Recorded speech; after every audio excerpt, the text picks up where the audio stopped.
Friends, कैसे हैं आप लोग। आशा करता हूँ बहुत बढ़िया से होंगे आप लोग। हम अपनी इंग्लिश की जर्नी में थोड़ा आगे बढ़ते हुए इडियम्स एंड फ्रेजेस पे कुछ एग्जांपल्स लेके आए हुए हैं। देखिए दोस्तों, पहला एग्जांपल में बोलता है वो, पहला जो इडियम्स एंड फ्रेजेस है वो है a blessing in disguise. Blessing in disguise का मतलब दोस्तों होता है कि कभी कभी आपको ऐसा महसूस होता है कि आपके साथ कुछ बुरा हुआ, लेकिन अंत में वो एक अच्छा परिणाम लेकर आता है। An apparent misfortune that eventually has good result. Something that seems bad turns out to be good. दूसरा देखते हैं दोस्तों, a blue eyed boy. A blue eyed boy दोस्तों होता है जो सभी का ही प्रिय हो, सभी के आंखों का तारा। One who is favourite, favourite to all. अब देखिए दोस्तों, अगले एग्जाम्पल में क्या कहता है, बोल्ट फ्रॉम द ब्लू। देखिए दोस्तों, बोल्ट फ्रॉम द ब्लू का मतलब समथिंग अनएक्सपेक्टेड एंड अनप्लीजेंट। कुछ ऐसा जो अचानक से हो जाए लेकिन वो दुखद घटना हो, आकस्मिक दुखद घटना, एंड अनएक्सपेक्टेड डिसास्टर। अगला दोस्तों, एक केक वॉक। जो काम बहुत ही आसान हो, आसानी से हो जाए, उसको हम कहते हैं एक cake walk. Extremely easy, something very easy, अत्यंत सरल, केक वॉक। अगला देखते हैं दोस्तों, bone of contention. Bone of contention दोस्तों, झगड़े की कोई ऐसी चीज़ जो झगड़े की जड़ हो, उसको हम क्या बोलते हैं, bone of contention. Cause of dispute, cause of quarrel. तो बोन ऑफ कंटेंशन क्या है, झगड़े की जड़। अगला है दोस्तों, back to the drawing board. कभी कभी आप क्या करते हैं दोस्तों, कोई काम शुरू करते हो और वो अनसक्सेसफुल हो जाता है, फिर आपको लगता है यार इसको हमने शुरू में कहीं कुछ गलती कर दी थी, चलो वहाँ से दोबारा शुरू से शुरू करते हैं। तो उसको हम क्या बोलते हैं, नए सिरे से जब आप बनाते हैं, आपको कुछ पता चला आगे चल के कि हमारे प्लान में यहाँ पर कमी है, नए सिरे से इसको ड्रॉ करते हैं, तो उसको हम बोल सकते हैं back to the drawing board, नए सिरे से बनाना। ठीक है दोस्तों, अब चलते हैं अपने अगले एग्जाम्पल के। इसमें बैड ब्लड। बैड ब्लड दोस्तों, इसका मतलब होता है आपसी दुश्मनी। जब दो लोगों के बीच में हम कहें दे हैव बैड ब्लड, इसका मतलब दोनों के बीच में या तो इल फीलिंग है, बुरी भावना है, दुश्मनी है, या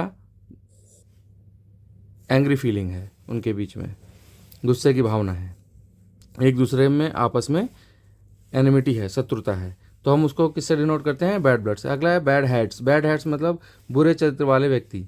ऐसे लोग जिनका चरित्र बुरा है उनको हम क्या कहेंगे, बैड हैट्स, बुरे चरित्र वाले व्यक्ति। अगले एग्जाम्पल की तरफ चलते हैं दोस्तों, calls and shots. Calls and shots का मतलब दोस्तों होता है टू बी इन कंट्रोल। जहाँ पर आपको किसी विषय में निर्णय लेने का पूरा अधिकार हो, तो वहाँ हम कहेंगे calls the shots. Calls the shots, he calls the shots. Okay दोस्तों। अगला है कांट जज a book by its cover. ऊपर से ही देखकर किसी विषय में ऊपरी आप ऊपर से देखकर किसी विषय में अगर आप निर्णय लेते हैं, तो उसको हम कहते हैं कि कांट जज ए, नहीं ले पाते हैं, तो उसको हम कहते हैं कांट जज a book by its cover. यानी वी मस्ट नॉट जज something on it's appearance only. We must not जज something on it's appearance only.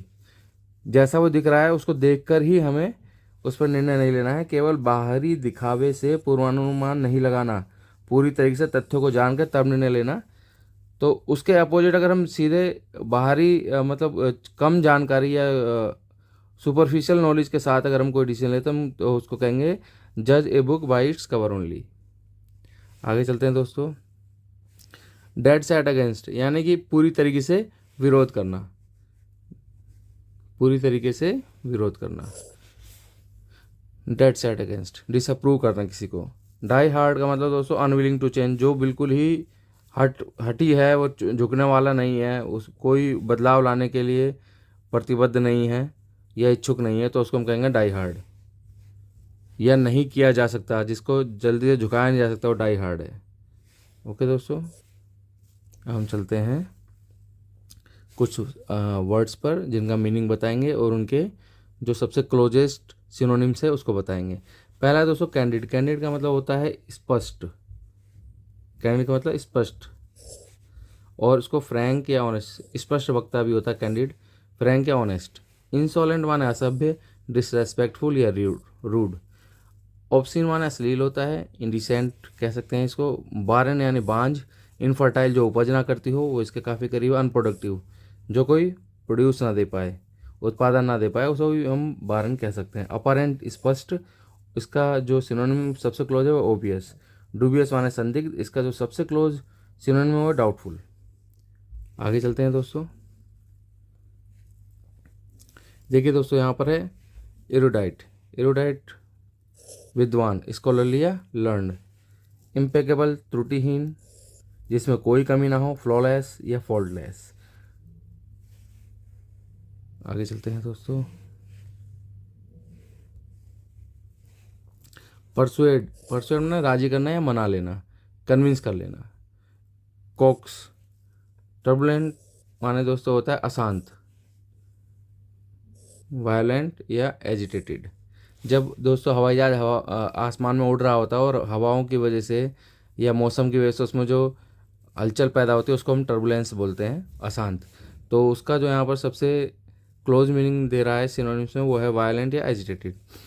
Prudent, विवेकी, वाइज। अबांडन माने छोड़ देना, रिलिंक्विश कर देना। देखो दोस्तों, कई बार आपने देखा होगा रेलवे की कुछ बिल्डिंग्स है जो बहुत ही पुराने स्ट्रक्चर होते हैं और वो अब कभी भी गिर सकते हैं, तो उसको हम उसमें उस पर हम लिखा हुआ देखते हैं अबांडन्ड, यानी कि उसको त्याग दिया गया है, उसमें उसको छोड़ दिया गया है, उसमें कोई भी नहीं रहता है, अबांडन्ड। चलिए दोस्तों, हम आगे चलते हैं अपने कुछ एग्जाम्पल्स की तरफ। सिनोनिम्स के ऊपर कुछ एग्जाम्पल्स हम लेके आए हैं। तो पहला एग्जाम्पल देखो दोस्तों, क्या कहता है, टू अवॉइड फ्यूचर कॉम्प्लिकेशंस। भविष्य में होने वाले परेशानियों को, अवॉइड माने टालना, टालने के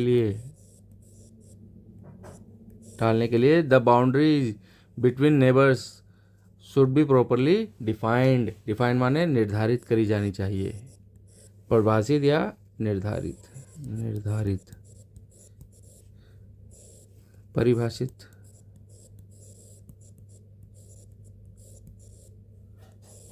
कह रहा है कि अगर भविष्य में परेशानियों को टालना है, तो नेबर जो पड़ोसी हैं, नेबर्स, उनके जो बीच की बाउंड्रीज हैं वो सही से परिभाषित होनी चाहिए, प्रॉपरली, अच्छे तरीके से। देखिए दोस्तों, ऑप्शन ए पर है लिमिटेड। लिमिटेड का मतलब होता है सीमित, ये है सीमित। दूसरे पे है डिमार्केटेड। डिमार्केट मतलब सीमांकन करना, सीमांकन करना।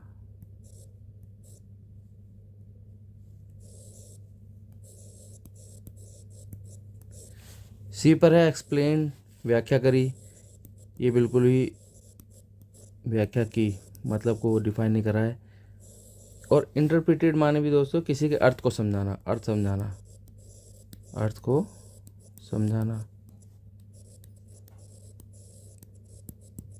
तो दोस्तों अगर हम इस पर देखते हैं तो बी ऑप्शन पर डिमार्केटेड, जो सीमांकन करना है, वो यहाँ पर डिफाइंड, जो डिफाइंड का मीनिंग यहाँ पर निर्धारित, प्रॉपरली जो उनके बाउंड्री को निर्धारित करना, तो यहाँ पर सीमांकन करना, बी बिल्कुल इसके मीनिंग को सही से एक्सप्रेस कर रहा है। तो यहाँ पर हमारा आंसर होगा बी, डिमार्केटेड। हम चलते हैं आज के अपने अगले एग्जाम्पल की तरफ दोस्तों, सिनोनिम्स पर। इसमें कहा गया instead of being arraigned in public the child should be quietly interviewed in public. Arrangement दोस्तों क्या होता है, इसका मतलब होता है कटघरे में दोषी को ले जाना। कोई दोष सिद्धि के लिए जो अभियोजन होता है उसमें कटघरे में ले जाकर पूछना। तो कहता है बेसिकली कि कटघरे में, पब्लिक में कटघरे में खड़ा करने के बजाय उसको शांति से पूछिए अगर किसी बच्चे पर कोई दोषारोपण हो रहा है। तो यहाँ पर देखिए तो ए पर है पैनिश सेवेरली। तो पैनिश का मतलब तो यहाँ पर दोस्तों हो गया सजा देना। तो ये तो अगली कहानी आ गई, अभी तो दोष सिद्धि नहीं हुई है। ओपनली डिक्लेयर का मतलब खुले रूप से घोषित कर देना, वो भी अगला स्टेज है, पहले पूछेंगे तब। स्कोल्ड माने डांटना है, ये भी मतलब called upon to answer A charge. Called upon to answer A charge, यही इसका सही एग्जैक्ट मीनिंग बता रहा है। इसका मतलब है दोस्तों किसी इल्ज़ाम के जवाब के लिए बुलाना, इल्ज़ाम साबित करने के लिए, इल्ज़ाम या दोष साबित करने के लिए बुलाना, साबित करने को कहना।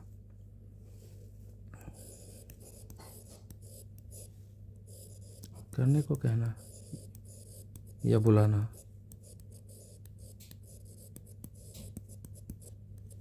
तो दोस्तों डी पर जो है called upon to answer recharge arraign का बिल्कुल सही मीनिंग बता रहा है, तो हमारा आंसर यहाँ पर डी होगा। अब हम चलते हैं अपने अगले एग्जाम्पल की तरफ दोस्तों। इसमें कहा गया है the boy gave a vivid. Vivid माने दोस्तों, विविड बहुत बढ़िया वर्ड है, काफ़ी आता है एग्जाम्स में, अलग अलग तरीके से इसमें पूछा जाता है। एंटोनिम और सिनोनिम दोनों में आता है। विविड का मतलब दोस्तों होता है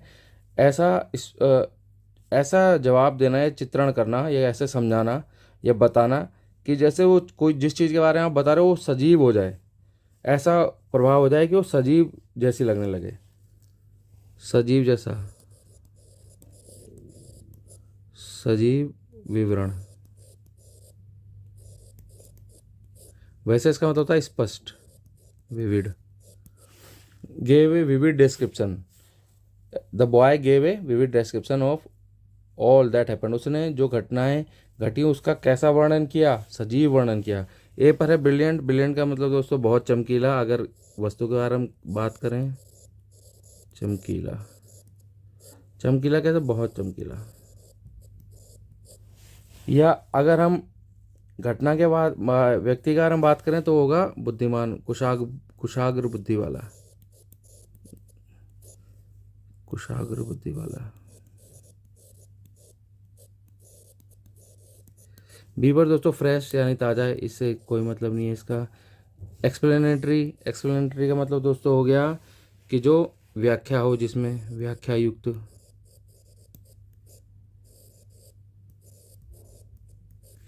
और पिक्चर्स क्यू का मतलब देखिए दोस्तों, क्या पिक्चर्स क्यू का मतलब ऐसा वर्णन जो आपके दिमाग में उस स्थिति का चित्र उत्पन्न कर दे, चित्रण कर दे, दिमाग में चित्रण उत्पन्न कर दे, दिमाग में चित्रण उत्पन्न कर दे,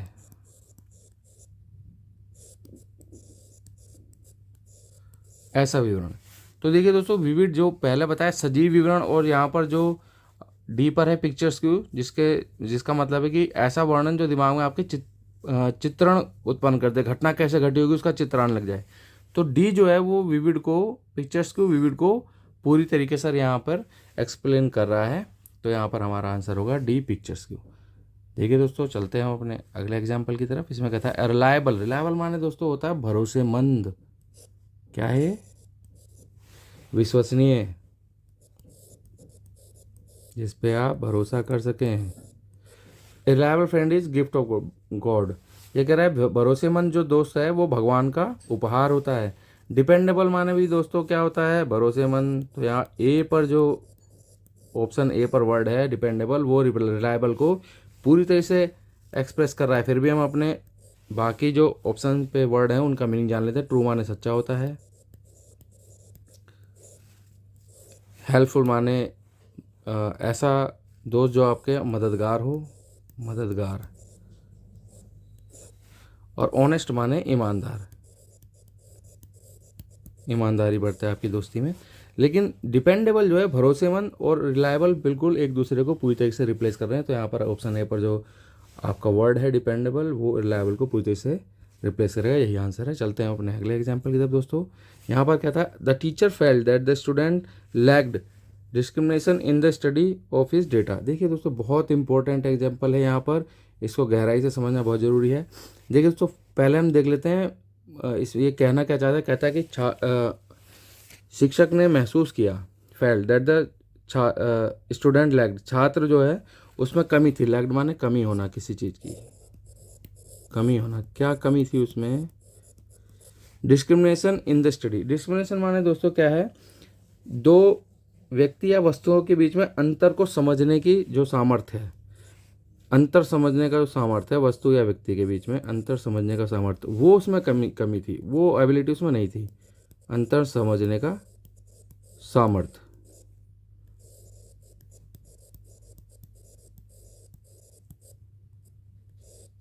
ये उसमें कमी थी। एक ऑप्शन पर वर्ड है इमेजिनेशन। इमेजिनेशन माने कल्पना करना, कल्पना शक्ति।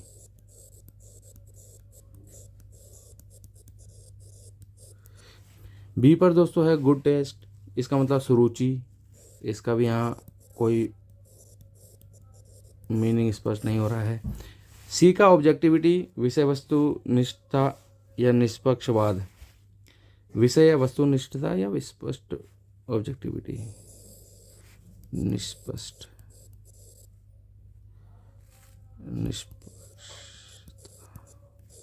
निष्पक्षतावाद, जो किसी का पक्ष न ले रहा हो। और गुड जजमेंट यानी दोस्तों अच्छा निर्णय लेना। गुड जजमेंट माने अच्छा निर्णय लेना, अच्छा निर्णय लेना। अब आप देखेंगे कि जो सबसे क्लोज मीनिंग इसका दे रहा है वो यही डी है, गुड जजमेंट। उसमें कमी थी, जो जजमेंट नहीं कर पा रहा था किस चीज़ में, स्टडी ऑफ हिज डेटा, जो उसके पास आंकड़े थे उसमें अंतर कर पाने की जो क्षमता थी वो उसकी कम, वो छात्र में वो एबिलिटी अवेलेबल नहीं थी। तो यहाँ पर डिस्क्रिमिनेशन को जो पूरी तरह से एक्सप्रेस कर रहा है चारों ऑप्शन ऑफ वर्ड, वो जो है गुड जजमेंट, अच्छा निर्णय लेने की क्षमता, अच्छा निर्णय लेना। तो हमारा डी ऑप्शन पर वर्ड है गुड जजमेंट, वो डिस्क्रिमिनेशन को पूरी तरीके से रिप्लेस कर रहा है। आशा करता हूँ दोस्तों आज की वीडियो आपके लिए काफ़ी नॉलेजेबल रही होगी। हम आपके लिए काफ़ी मेहनत करके इन एग्जाम्पल्स को चुनकर लाते हैं, शब्दों को चुनकर लाते हैं। आप इसी तरह हमारा सहयोग करना जारी रखें। अगले वीडियो में कुछ और नए शब्दों के साथ मिलेंगे, तब तक के लिए गुड बाय। कृपया वीडियो को लाइक करें, सब्सक्राइब करें। Thank you.